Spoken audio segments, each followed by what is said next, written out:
Hello guide, the educator ಬಿ.ಕಾಮ್ನ important topic ತಂದಿದ್ದೀವಿ. Corporate ಅಕೌಂಟಿಂಗಲ್ಲಿ ಥರ್ಡ್ ಸೆಮ್ ಟಾಪಿಕ್ ಇದು ಇಂಪಾರ್ಟೆಂಟ್ ನೋಡಿ. Underwriting of shares and debenture. ಈ ಟಾಪಿಕಲ್ಲಿ ನಿಮಗೆ ಮಿನಿಮಮ್ ಅಂದರೂ 20 ಮಾರ್ಕ್ಸ್ ಬಂದೇ ಬರುತ್ತೆ. ಈ ಸತಿ ಎಕ್ಸಾಮಲ್ಲಿ ನಮಗೆ ಇಂಟರ್ನಲ್ ಮಾಹಿತಿ ಬಂದಿದೆ, ಆದ್ದರಿಂದ ಈ ಟಾಪಿಕ್ನ ಕಾನ್ಸಂಟ್ರೇಟ್ ಮಾಡಬೇಕು ಅಂತ ಗೊತ್ತಾಯಿತು. ಅದಕ್ಕೆ ನಾವು ವಿಡಿಯೋ ಮಾಡ್ತಾಯಿದ್ದೀವಿ. ಅಂಡರ್ ರೈಟಿಂಗ್ ಮೀನಿಂಗ್ ಏನು ಅಂದರೆ, undertaking the responsibility or giving a guarantee that the share and debenture offered to the public will be subscribe for fully. A person or an institution that give a guarantee are called underwriter. For this service, underwriter charge a commission which is generally calculated on a specific rate on a issued price of a all shares and debenture underwritten. Under writing meaning ಏನು ಅಂದರೆ, simple ವರ್ಡ್ಸಲ್ಲಿ ಏನು ಅಂದರೆ, ಅವರು shares ಮತ್ತು debenture issue ಮಾಡ್ತಾರೆ. ಅದು issue ಮಾಡಿದ್ದು subscribe ಆಗಬೇಕು. ಅಂದರೆ ಪಬ್ಲಿಕ್ಗೆ ಈಗ ಶೇರ್ ಇಶ್ಯೂ ಮಾಡಿದಾಗ ಅವ್ರು ಕೊಂಡ್ಕೊಂಡ್ರೆ ತಾನೇ ಕಂಪ್ನಿಗೆ ಇದು ಇನ್ವೆಸ್ಟ್ಮೆಂಟ್ ಬರೋದು. ಇನ್ವೆಸ್ಟ್ಮೆಂಟ್ ಬರಲಿಲ್ಲ ಅಂದರೆ ಅವರು ಹೆಂಗೆ ಸ್ಟಾರ್ಟ್ ಮಾಡೋಕ್ಕಾಗಲ್ಲ. ಅದನ್ನು ಥರ್ಡ್ ಪಾರ್ಟಿಗೆ ಕೊಡ್ತಾರೆ. ನಮ್ಮ ಶೇರ್ಸು ಡಿಬೆಂಚರ್ನ ಸೇಲ್ ಮಾಡಿಕೊಡಿ, ಅದ್ರ ರಿಟರ್ನ್ಗೆ ಅವ್ರಿಗೆ ಸ್ವಲ್ಪ ಕಮಿಷನ್ ಚಾರ್ಜ್ ಮಾಡ್ತಾರೆ. ಅದನ್ನು ಅಂಡರ್ ರೈಟಿಂಗ್ ಅಂತ ಹೇಳ್ತಾರೆ.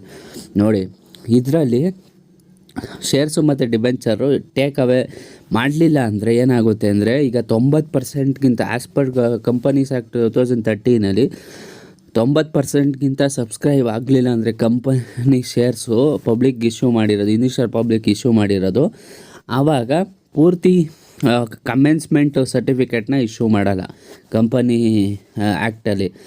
ಅದಕ್ಕೆ ಇವ್ರೇನು ಮಾಡ್ತಾರೆ, ಸರ್ಟೈನ್ ಇನ್ಸ್ಟಿಟ್ಯೂಷನ್ಗೆ ನಮ್ಮ ಕಂಪನಿ ಶೇರ್ಸ್ನ ಇದು ಮಾರ್ಕೊಡಿ ಅಂತ ಅವ್ರಿಗೆ ಇಷ್ಟು % ಕಮಿಷನ್ ಕೊಡ್ತೀವಿ ಅಂತ ಹೇಳಿರ್ತಾರೆ.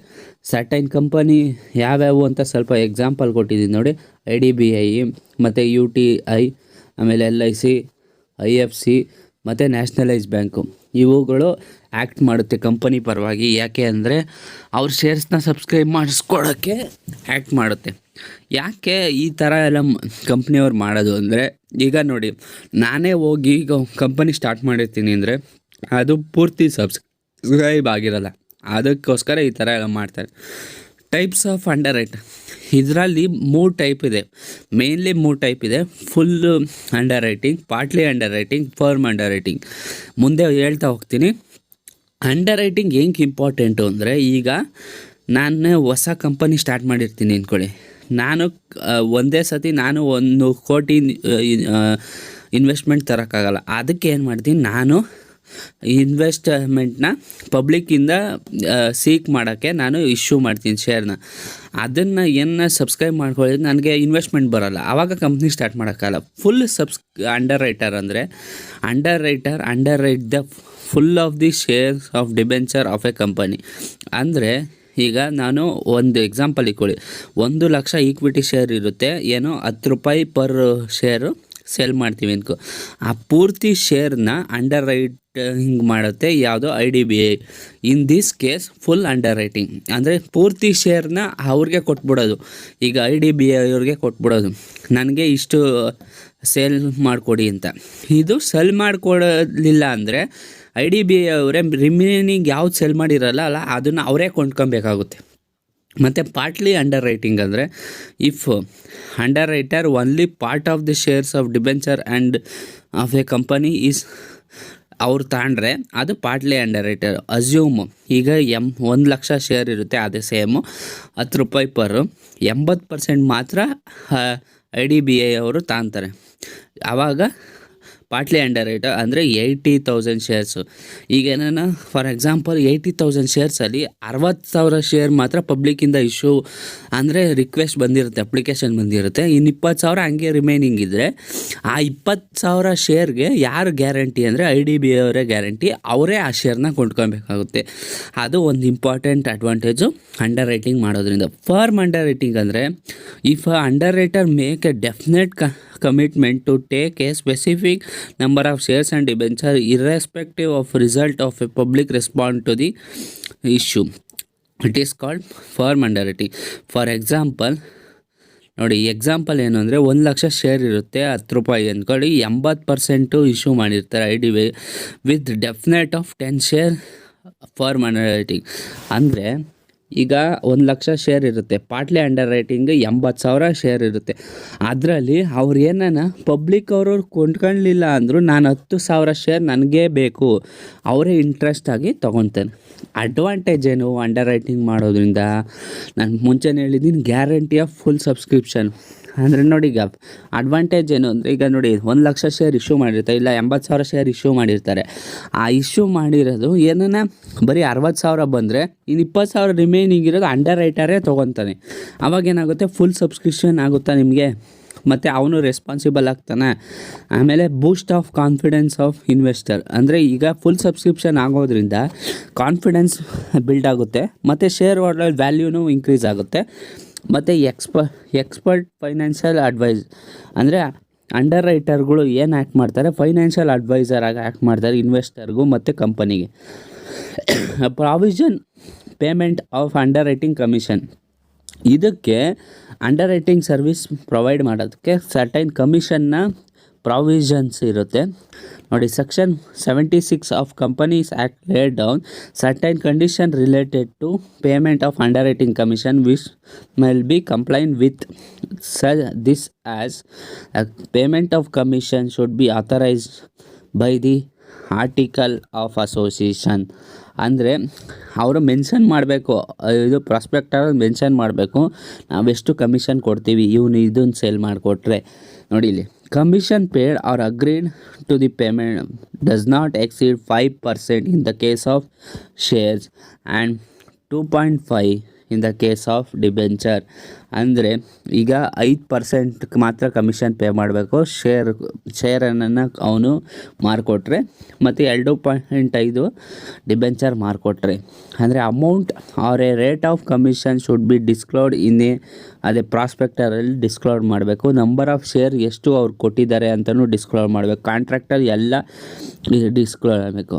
ನೋಡಿ ಇಲ್ಲಿ, ಕಂಪ್ಲೀಟ್ ಸಬ್ಸ್ಕ್ರಿಪ್ಷನ್ಗೆ example, if a complete subscription underrated by only one underwriter is called complete subscription.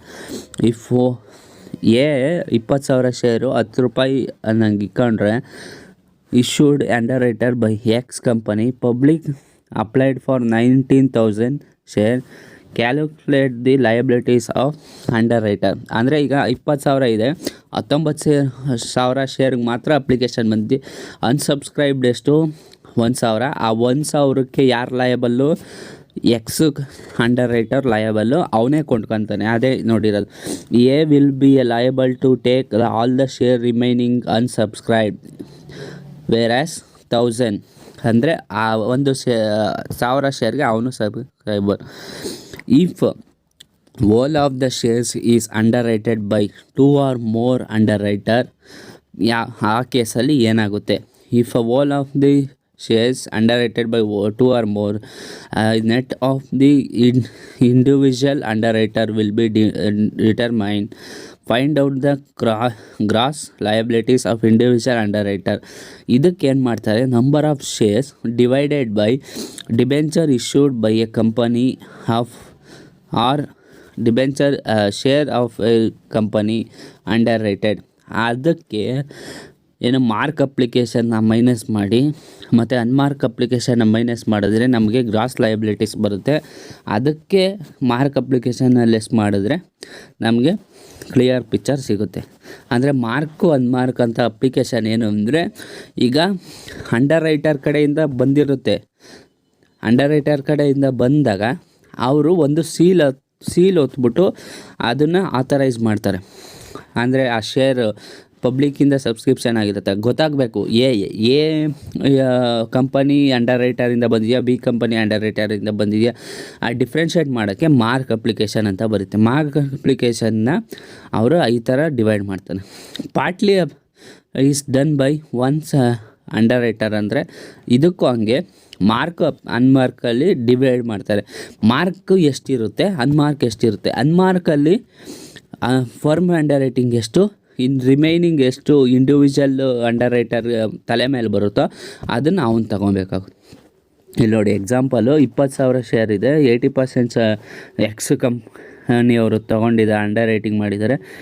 Application ಬಂದಿರೋದು 18,000ಕ್ಕೆ, ಅದರಲ್ಲಿ 15,000 ಮಾರ್ಕ್ ಆಗಿದೆ. ಅಂದರೆ 16,000 ಇದು ಏನೋ ಗ್ರಾಸ್ ಲಯಬಿಲಿಟಿ ಅಂದರೆ 80%. ಅದರಲ್ಲಿ ಮಾರ್ಕ್ ಆಗಿರೋದು ಎಷ್ಟು? 15,000. ಇನ್ನು ಲಯಬಲ್ ಎಷ್ಟು? ಒಂದು 1,000. ಆ ಥರ ಮಾರ್ಕು ಅನ್ಮಾರ್ಕಲ್ಲಿ ಡಿವೈಡ್ ಮಾಡಿ ರಿಮೈನಿಂಗ್ ಎಷ್ಟು ನೆಟ್ಟು ಲಯಬಿಲಿಟಿ ಇರುತ್ತೆ ಅಂಡರ್ ರೈಟರು, ಅದನ್ನು ಅವ್ನು ತೊಗೊಳೋದನ್ನು ಈ ಚಾಪ್ಟ್ರಲ್ಲಿ ನಾವು ಫೈಂಡ್ ಔಟ್ ಮಾಡ್ತೀವಿ. ಮೇಯ್ನು ಇದೇ ನಾವು ಫೈಂಡ್ ಔಟ್ ಮಾಡೋದು. ಇದರಲ್ಲಿ 2 ಕೇಸ್ ಬರುತ್ತೆ. Find out the gross liability of underwriter as follows. ಅಂದರೆ ಫಸ್ಟು ಈಗ ನಾರ್ಮಲ್ಲು ಮಾರ್ಕು ಅನ್ಮಾರ್ಕ್ನ ಮೈನಸ್ ಮಾಡೋದೇ ನಮಗೆ ಗ್ರಾಸ್ ಲಯಬಿಲಿಟಿ ಬರುತ್ತೆ. ಇನ್ನೊಂದು ಮಾರ್ಕ್ ಅಪ್ಲಿಕೇಶನ್ನ ಮೈನಸ್ ಮಾಡಿ ಅನ್ಮಾರ್ಕ್ ಅಪ್ಲಿಕೇಶನ್ನ ಪ್ಲಸ್ ಮಾಡಿ ಆಮೇಲೆ ತಿರ್ಗಾ ಮಾರ್ಕ್ ಅಪ್ಲಿಕೇಶನ್ನ ಡಿವೈಡ್ ಮಾಡ್ತೀವಿ ಈಚ್ ಇಂಡಿವಿಜುವಲ್ಗೆ. ಆವಾಗ ಇನ್ನೊಂದು ಥರ ಕೇಸ್ ಬರುತ್ತೆ. ಇಲ್ಲಿ ನೋಡಿ, ಅದೇ ನೆಟ್ ಲಯಬಿಲಿಟಿ ಆಯ್ತಲ್ಲ, ಇಫ್ ಪಾರ್ಟ್ ಮಾಡಿದಾಗ ಏನಾಗುತ್ತೆ 30%, 20%, 30% ಅಂತ ಡಿವೈಡ್ ಮಾಡಿದಾಗ ಟೋಟಲ್ ಅಮೌಂಟಲ್ಲಿ ಈಗ 20%ಅಲ್ಲಿ 30%ಗೆ ಎಕ್ಸ್ಗೆ ಕೊಟ್ಟಿದ್ದೀನಿ, 30% ವೈಗೆ ಕೊಟ್ಟಿದ್ದೀನಿ, 20% ಇವ್ರಿಗೆ ಯಾರಿಗೆ ಎಕ್ಸ್ಗೆ ಝೆಡ್ಗೆ ಕೊಟ್ಟಿದ್ದೀನಿ ಅಂತ ಕೊಟ್ಟರೆ 20%ಅಲ್ಲಿ 20,000ದಲ್ಲಿ 30% ಎಷ್ಟು? 6,000. ಈ ವೈಗೆ 6,000, ಬಿಗೆ ಇದು ಝೆಡ್ಗೆ 4,000. ಅಷ್ಟು ಶೇರ್ನ ಇಶ್ಯೂ ಮಾಡಿರ್ತಾರೆ. ಅಷ್ಟು ಶೇರಲ್ಲಿ ಎಷ್ಟು ಸಬ್ಸ್ಕ್ರಿಪ್ಷನ್ನ ತೊಗೊಂಬರ್ತಾರೆ, ರಿಮೈನಿಂಗ್ ಎಷ್ಟಿರುತ್ತೋ ಅದನ್ನು ಇವ್ರು ಕ್ಯಾಲ್ಕುಲೇಟ್ ಮಾಡೋದು. ನೀವು ನೋಡ್ತಾ ಹೋಗ್ಬೋದು, ಕ್ಲಿಯರಾಗಿ ಸ್ಟೆಪ್ ಬೈ ಸ್ಟೆಪ್ ಬರೆದಿದ್ದೀವಿ. ಇದನ್ನು ಓದಿದ್ರೆ ಸಾಕು, ನಿಮಗೆ ಪ್ರೊಸೀಜರ್ ಗೊತ್ತಾಗುತ್ತೆ. ನೀವು ಆರಾಮ್ಸೆ ಸಮ್ಗಳು ಮಾಡ್ತಾ ಹೋಗ್ಬೋದು. In this such cases liabilities of underwriter will be determine. Find out the gross liability ಅಂದರೆ ಗ್ರಾಸ್ ಲಯಬಿಲಿಟಿ ಫೈಂಡ್ ಔಟ್ ಮಾಡೋದು ನಿಮ್ಗೆ ಹೇಳಿದ್ದೀನಿ. Number of shares and divided by debenture issued by a company or shares issued by a company minus by mark application ಎಷ್ಟು receive ಆಗಿದೆ, ಮತ್ತು next unmark ಎಷ್ಟಿದೆ in favour of company. ಆಮೇಲೆ firm ಅಂಡರ್ ರೈಟಿಂಗ್ನ ಕಳೆದ್ರೆ ನಿಮಗೆ ಗ್ರಾಸ್ ಲಯಬಿಲಿಟಿ ಬರುತ್ತೆ. ನೋಡಿ, ಈ ಪಿಕ್ಚರ್ ಇದೆಯಲ್ಲ, ಈ ಥರ ನಾವು ಮಾಡೋದು. ನಂಬರ್ ಆಫ್ ಶೇರ್ಸು 6,000, 6,000, 4,000, ಕಂಪನಿ 4,000 ಆಯಿತಾ. ಅದರಲ್ಲಿ ಮಾರ್ಕ್ ಎಷ್ಟಾಗಿದೆ? 5,000. ಅನ್ಮಾರ್ಕ್ ಲಾಸ್ಟಲ್ಲಿ ಸಿಗುತ್ತೆ ನಿಮಗೆ ನೆಟ್ ಲಯಬಿಲಿಟಿ ಎಷ್ಟು. ಎಕ್ಸು 1,000 ಕೊಂಡ್ಕೊಬೇಕು, ವೈ 1,500, ಝೆಡ್ಡು 500, ಮತ್ತು ಕಂಪನಿನೂ ಇಕ್ಕೊಂಡಿರುತ್ತಲ್ಲ 4,000, ಅದನ್ನು ಕಂಪನಿನೇ ಸಬ್ಸ್ಕ್ರಿಪ್ಷನ್ ತೊಗೊಳೋಕ್ಕೆ ಟ್ರೈ ಮಾಡೋದು. ಪಾಟ್ಲಿಯಲ್ಲಿ ಅವರು ಟ್ರೈ ಮಾಡ್ತಾಯಿರ್ತಾರೆ, ಇವರು ಟ್ರೈ ಮಾಡ್ತಾರೆ. ಅಂದರೆ ಫುಲ್ಲು ಕೊಟ್ಟರೆ ಕಮಿಷನ್ ಜಾಸ್ತಿ ಆಗುತ್ತಲ್ಲ, ಅದಕ್ಕೆ ಏನು ಮಾಡ್ತಾರೆ, ಪಾಟ್ಲಿ ಅಂಡರ್ ರೈಟಿಂಗು ಮಾಡ್ತಾರೆ. ಲಾಸ್ಟ್ ಸ್ಟೆಪ್ಪಲ್ಲಿ ನೋಡಿ, minus the all the mark application of each underwriter from the respective gross liability.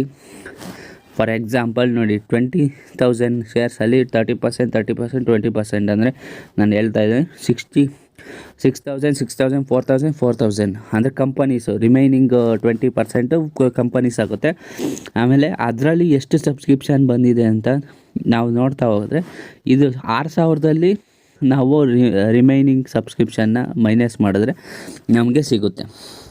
ಹಂಗೆ ನೋಡಿ, ಇಲ್ಲಿ 16,000 ಮೇಲೆ 30% ಮಾಡಬೇಕು, 16,000 ಮೇಲೆ 30%, 16,000 ಮೇಲೆ 20%, 16,000 ಮೇಲೆ 20% ಮಾಡಿದ್ರೆ ನಮಗೆ ನೆಟ್ ಲಯಬಿಲಿಟಿ ಸಿಗುತ್ತೆ. ಆದ್ದರಿಂದ ನಮ್ಮ ಚಾನಲ್ನ ಸಬ್ಸ್ಕ್ರೈಬ್ ಮಾಡ್ಕೊಳ್ಳಿ, ಬೆಲ್ ಐಕನ್ ಹಿಟ್ ಮಾಡಿ, ದೀಪಕ್ ಎಜುಕೇಟರ್ನ ಫಾಲೋ ಮಾಡಿ, ನಿಮ್ಮ ಫ್ರೆಂಡ್ಸ್ ಜೊತೆ